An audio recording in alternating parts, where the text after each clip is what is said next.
Hello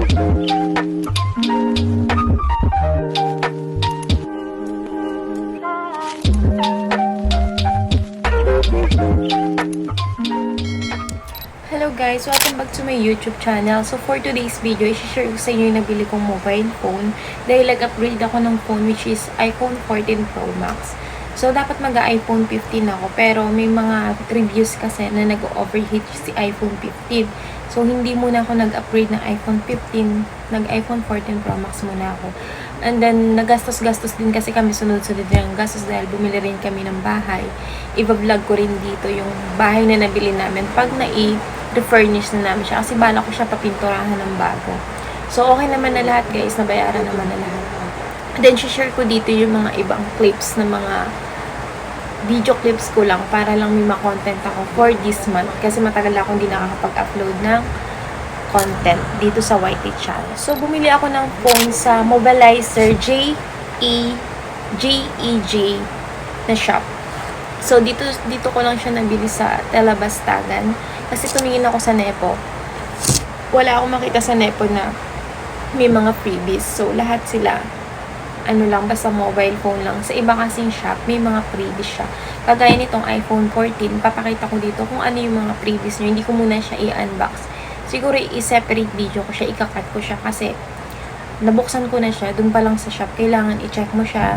Kaya hindi ko na siya na-video that time. So, i-separate video ko na lang. I-add ko na lang yung clips dito na i-unbox ko si iPhone 14. So, dito na yung mag-start sa iPhone 14 Pro Max na binili ko. So, ang mga laman nito is syempre, pagbukas mo, tsanan! iPhone 14 Pro Max. Ang sarap sa feelings, guys, na mag-unbox ka ng isang bagay na alam mo pinaghirapan mo din siya. So, pag open mong ganyan, nandito yung phone. Pero ngayon, hindi ko nilagay phone dito kasi actually ginagamit ko siya ngayon pag pang-shoot ko ng video. Kaya makikita niyo yung video ko. Sobrang linaw niya. Sobrang good quality siya. Pag open mong ganyan, nandun yung phone and then, ito yung nakadikit sa phone niya. So, isa-separate video ko na lang siya. Kasi nga, na-unbox ko na siya doon. So, pag box mong ganyan, may kasama siyang charger. At saka dito yung pinakang sticker niya. So, nandito yung sticker niya. May kasama rin siyang, ito yung pinakang ulo ng charger niya. Kasi karamihan lahat talaga, pag bibili ka ng iPhone 15, ala talaga siyang ulo. So, bibili ka na separate. Pero siya, may kasama na siya. Then, after that one, wait lang, babalik ko siya. Kung kasi tinatapon yung box, may kasama din siyang power bank. Yan, pag open mo ng power bank, nandito lahat ng sticker niya. Wala mo kasing brand new. iPhone 14 Pro Max, fully paid. Malalaman brand new. So, baka magtataka kayo bakit dalawa yung sticker ng Apple ko. Dahil dalawa yung phone na iPhone na binili ko. Yung isa iPhone 11. Sa kapatid ko, binigay ko siya sa kapatid ko. Kasi, ano naman niya, deserve naman niya. Madami siyang sales, tapos nag-affiliate siya sa TikTok. So, nag-add lang ako ng 5,000. Nakabili siya ng iPhone 11 niya. Ito yung iPhone 11 niya. So, ito yung kasama ng mga iPhone 14 yan. Tapos, may deep purple na case. Yan siya. Tapos, yung phone ko, ayan yung ginagamit ko ngayon. Hello guys! Gusto ko i-share sa inyo yung mga binili ko para sa dogs ko. So, dapat noon pa ako bibili nito para sa dogs. Pero, ngayon lang ako nagkaroon ng time. Tapos, sad to say na namatay na ako ng isang dog. So, hindi lang to one time. Third time ko na namatay ng dogs kasi nagkasakit sila. Hindi naman sa pinapabayaan. Which is, nabili ko talaga siya, may sakit na siya. So, hindi na ako nakapag-back out dahil naawa na rin ako. Kasi kapag dog lover ka talaga, hindi ko mo may sakit yung aso is magbaback out ka na. So, binili ko siya na dahil akala ko masusurvive ko siya. Which is, na-survive ko naman siya ng almost 4 months. Pero siguro dahil sa katandaan na rin, hindi na rin niya kinaya. Siguro, okay naman siya, masaya naman siya namatay kasi nakita ko naman siya nung hindi naman siya, alam mo naman mafe-feel mo pag ang isang tao is namatay siya na nagsasuffer. So, si Chucky naman is hindi naman siya nagsasuffer. So, bumili ako nito mga to para sa mga bulilit ko. This one is baby wipes. Hindi to endorser, so sinishare ko lang. Baby wipes dahil minsan papasok ko na sila dito sa loob. Minsan nasa labas sila. Pero minsan pinapasok ko sa loob. Pero ngayon papasok ko na sa loob dahil may nag-iit siya ng buto sa labas ng gate namin. So, hindi naman ako nagpapakain ng buto sa aso dahil since start naman dog food talaga. Then diaper. Then binili ko sila ng mga damit dahil nakita ko ang cute ng mga damit nila. Parang sa camera. Ang cute ng damit nila.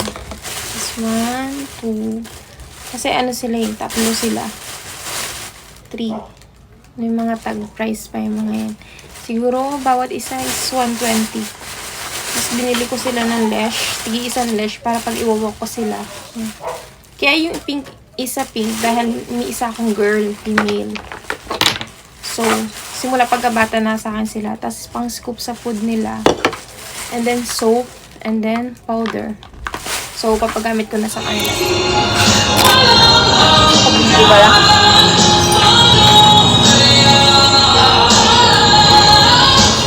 And then, dito sa guys, sa iPhone 11 tayo nung kapatid ko. Ito siya. Mga sabihin na iba dyan, eme-eme lang. Dalawa yung binili ko na yun. Dalawa talagang binili ko. May mga itsuserang prag kasi dyan, nanonood dyan. Yung mga taga kung saang lugar doon, sa banda doon, na nakasubaybay sa panonood ng YouTube channel ko. Sa pagmamarites nyo sa YouTube channel ko, hindi nyo alam, may kumikita ako dyan, kaya nabibili ko itong mga bagay na to. So, thank you pa rin, kahit na may mga comment kayo dyan. Turn off ko nga pala guys, kung magtataka kayo, naka-turn off yung comment section ko dahil merong isang itsuserang prag na nag-comment na hindi man maganda yung comment niya. Kung basher ko pala siya, bakit siya nanonood ng content ko, mga magawa sa buhay, yung mga kagaganyan nyo pinapayaman nyo kung madali dahil nanonood kayo ng content, kumikita ako. So, ito yung iPhone 11 ng kapatid ko. Ito yung itsura niya. Napili niya guys, ang available dun is white and black. So, sabi ko sa kanya mas maganda yung white kasi malinis siyang tingnan. So, ito guys yung kasama niya. Actually, may ring power bank din to. Yung pagbukas mong ganyan, syempre cellphone niya, tapos yung resibo, katunayan na fully paid yan. Kasi may sticker din siya, may charger din siyang kasama, tsaka yung ulo ng charger niya, ito din, naka-separate din. Kasi talaga, pag bibili ka ng iPhone, wala talaga siyang ulo. Wire lang talaga siya. So, pagbukas mo ng phone niyang ganyan, na-unbox na rin kasi niya. Ito siya, white siya, nilagyan na lang niya ng case. Actually, nakabili na siya ng bago niyang case, hindi niya nagustuhan. So, bumili siya ng panibagong case. Diba, sa lawahan? Siya na yan sa lawahan. So, ito siya guys. Pag inopen mo siyang ganyan, yan. No, tingnan mo, deserve na deserve niya, diba? Nakagraduate siya ng college. O, deserve niya magka-iPhone 11. So, shout out sa'yo, Alaysa. Mag-aral kang mabuti.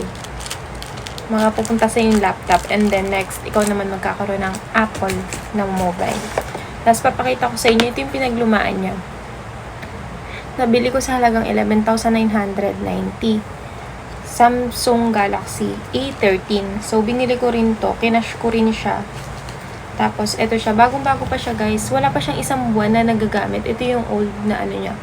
Case niya na pre dito mismo. Makita nyo, guys. Naka-box pa siya. Ito, pwede ko siyang i-unbox kasi binalik namin siya sa box. Tapos, ito siya nga, guys. Phone niya ganyan. Yan siya. Pwede ko siya paggamit sa boyfriend ko. Kaso ayaw ng boyfriend ko. Ayaw din ng boyfriend ko mag-iPhone. So, baka bigay ko na lang ito sa kapatid kong nasa Quezon. Mag-aral kang mabuti. Mag-upgrade ka ng phone. Then, may charger na siyang kasama, guys. Samsung Galaxy A13. Ito, guys, yung price niya. Masabi nyo, ni-snatch ko lang siya sa SM dahil may price pa siya.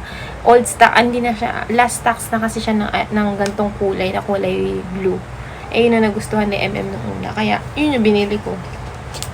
So, yun lang, guys. Na-share ko lang. And then, siguro, share ko rin dito yung namin, yung bagong bahay namin. Siguro, i-house tour ko kayo, i-room tour ko kayo pag na-refurnish na. Pag nabago ko na yung loob ng bahay. Kasi, may dating tumira. Ang gusto ko kasi bago namin lipatan is okay na, nakapintura na siya ng bago, lahat bago. Para yung blessing, dala-dala pa rin namin hanggang doon sa lilipatan namin ba. Sa ngayon kasi guys, umuupa lang kami. Kung makikita nyo dito ako sa room, ito inuupahan naming room. Ayan, puro stock siya ng mga products ko. Tapos dito nilagay ko din yung iba kong products na available yan sa Shopee, Champagne Who Cosmetics. Available yan sa Shopee at sa Lazada. Yan, mga stock ko dyan. Dyan ko siya nilalagay. Then dito yung workplace ko pag may ginagawa akong work. Tapos yun yung mga box na pag may mga umu-order. Yung mga permits ko. Tapos ito na yung pintuan namin yan. So, ito yung kwarto na inuupahan namin. Yan. Doon kami natutulog ng boyfriend ko. Tapos yan, yung mga bag na nabili ko. mga branded na bag. Yung ibang bag ko nandito.